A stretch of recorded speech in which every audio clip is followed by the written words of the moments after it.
Olá pessoal, sejam bem-vindos a mais um vídeo do canal Para Programar é Só Começar, e o assunto de hoje é herança entre classes em C#. Então, vamos lá. Herança. O que é herança, né? É a capacidade de uma classe herdar propriedades e métodos de outra classe. Então tá aí, a definição pura e simples de herança é essa, tá? Mas um comentário interessante que é bom a gente fazer aqui, herança é também um dos pilares da programação orientada a objetos, juntamente com polimorfismo e encapsulamento, que nós vamos ver mais para frente em outros vídeos, ok?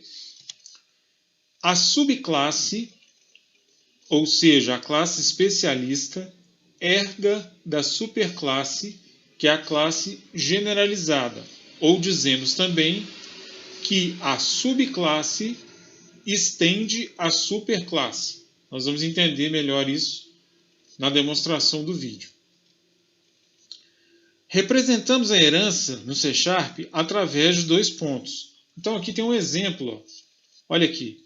Uma classe pessoa física herda da classe cliente. Bom, então vamos lá para o C# para a gente entender como é que isso funciona e como é que a gente implementa isso. Então, aqui no C# eu já estou com o projeto aberto. Eu queria dizer para vocês que eu estou utilizando para essa aula, eu estou utilizando o projeto Primeira Classe, que foi o nosso primeiro projetinho lá do primeiro vídeo do canal, beleza? E aqui eu fiz algumas alterações que eu vou explicar para vocês no decorrer do vídeo. Bom, então nós tínhamos aqui inicialmente a classe torneira e a classe Program CS. Vejam que eu criei mais três classes aqui, ó, classe cliente, classe pessoa física e classe pessoa jurídica. Só relembrando aí, para quem por acaso tenha dúvida, para fazer essa operação eu cliquei com o botão direito no projeto Add Class. Então eu fiz isso para três classes que eu criei aqui e dei o nome de cada uma. Tá? Bom, nós falamos lá no início do vídeo sobre superclasse e subclasse, né? Uma classe generalizada e uma classe mais especialista. É muito comum você encontrar em literaturas, você vai encontrar exemplos de generalização e especialização, falando assim, ó, eu tenho uma classe genérica que é a classe animais, né, ou mamíferos, e aí eu tenho uma subclasse que é a categoria dos felinos, a categoria dos caninos e por aí vai, né? Ou outros exemplos didáticos que ajudam realmente a esclarecer, mas aqui eu vou trazer para vocês um exemplo um pouco mais próximo do que é usado na programação. Então é o seguinte, ó, eu criei aqui uma classe cliente e eu estou chamando essa classe cliente de superclasse, ok? Por que eu estou dizendo que a classe cliente é a superclasse? Imagina que você é cliente de uma loja onde você foi comprar a nossa torneira, né? Então, um cliente de uma loja, ele vai ter lá no sistema um ID para identificar o nome, e-mail, telefone celular, observa aqui o padrão Camel Case, né? Porque é um nome composto, aniversário, e aqui tem um outro atributo do tipo booleano, que eu estou chamando de PF.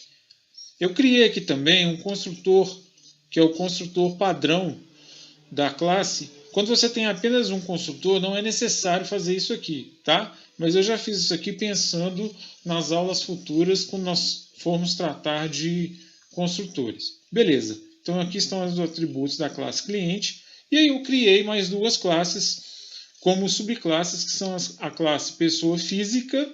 Olha aqui, pessoa física herda, tá vendo? 2 pontos, herda de cliente. Então ela é uma subclasse de cliente. Por que pessoa física é uma subclasse de cliente? Porque antes de ser uma pessoa física, toda pessoa física pode ser um cliente daquela loja, né? E assim também a pessoa jurídica.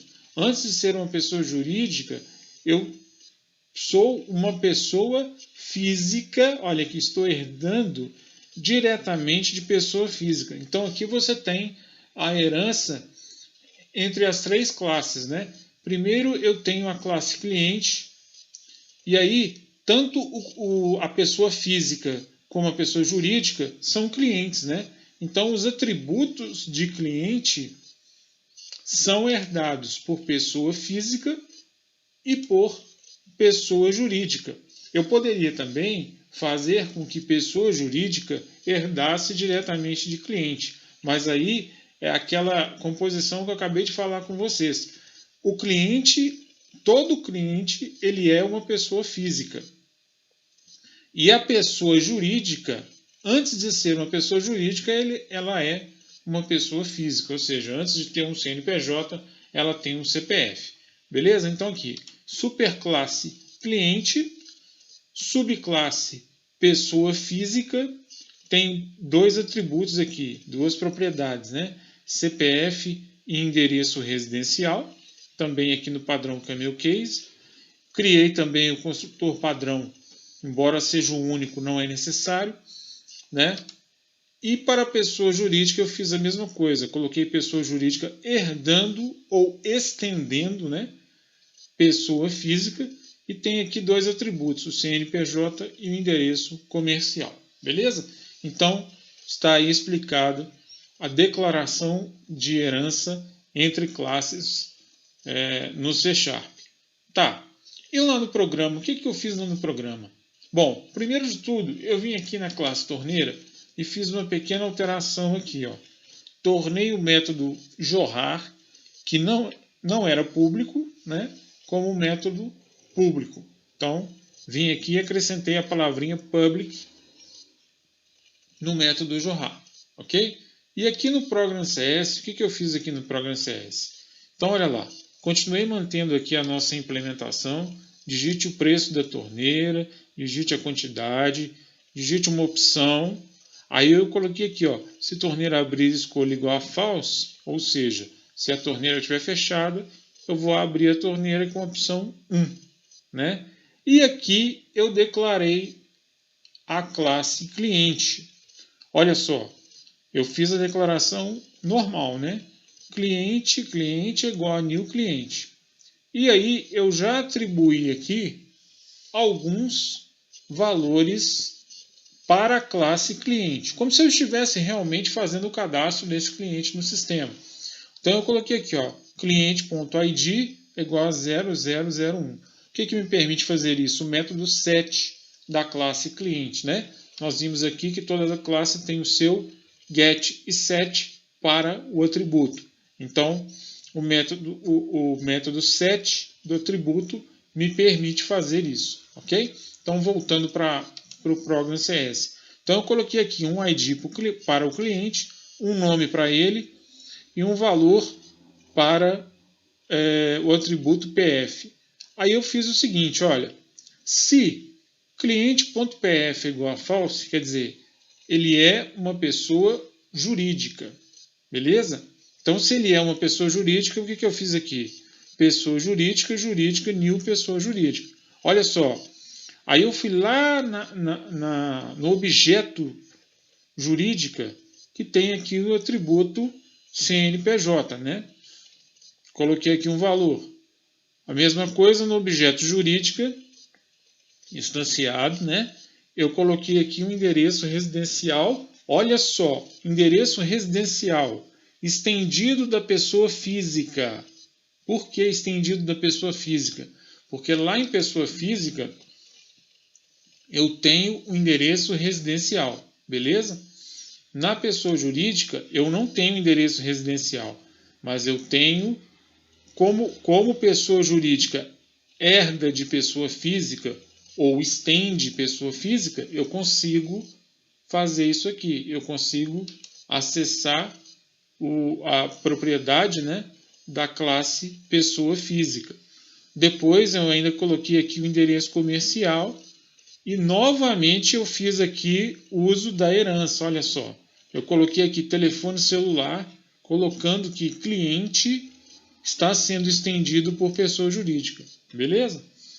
Então, olha aqui, se esse cara não for uma pessoa jurídica, eu declaro aqui, eu instancio aqui o objeto física, né? Está aqui instanciado. Coloquei o atributo física aqui de CPF e coloquei um atributo e-mail. Esse atributo e-mail vem de onde? Vem da classe cliente. Então, olha aí, olha mais uma vez a superclasse sendo estendida, né? A subclasse pessoa física, que é uma classe mais especialista, está herdando atributos da classe genérica cliente. Aí, o que mais que eu fiz aqui? Eu fiz o seguinte, olha lá. Coloquei aqui, ó, o cliente. Esse cadastro já estava aqui, né? Se você pegar o primeiro vídeo lá, que está aí no card, aí você vai ver. Já estava aqui, eu só acrescentei o cliente aqui. Isso daqui, gente, eu vou tirar esse comentário daqui, porque isso daqui era uma outra forma que eu ia fazer, mas não vai ser necessário. E depois de colocar o cliente, então, eu chamei o método torneira.jorrar e continuei mantendo o que nós já tínhamos implementado. Então, se a gente rodar o nosso programa, eu vou dar um Ctrl F5 aqui para ele compilar.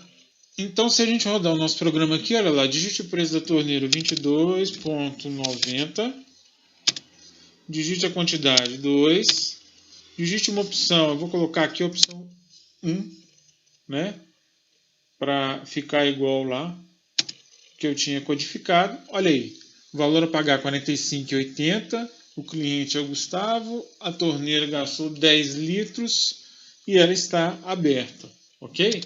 Um detalhe que eu queria colocar aqui para vocês. Ó. Eu fiz aqui umas modificações também, utilizando aqui o cultureinfo.invariantCulture, né? Colocando lá duas casas decimais e para isso, né, só para lembrar, eu tive que fazer lá também, aqui também, ó, tive que colocar aqui em cima o Using System Globalization. Então é isso que eu queria passar para vocês como herança. Espero que tenha ficado claro, espero que tenha ficado entendível. Se você tiver dúvida, entre em contato, manda um e-mail, deixa um comentário, tá? Mas lembre-se sempre disso. Você pode criar uma classe mais genérica e depois criar classes especialistas, né, que a gente chama de subclasses, para que os seus atributos e os seus métodos sejam herdados. Isso é muito importante na programação orientada a objetos. Vocês têm que passar a enxergar a possibilidade de distribuir atributos e métodos entre classes, fazendo com que elas herdem essas características e esses métodos entre si. Isso vai fazer com que a programação fique muito mais consistente, está condizente com a programação orientada a objetos, que, igual eu falei com vocês, é um dos pilares, e vocês vão encontrar mais facilidade de enxergar as classes e os objetos como objetos mesmo, como se nós estivéssemos no mundo real. Beleza? Então é isso aí. Forte abraço e até o próximo vídeo.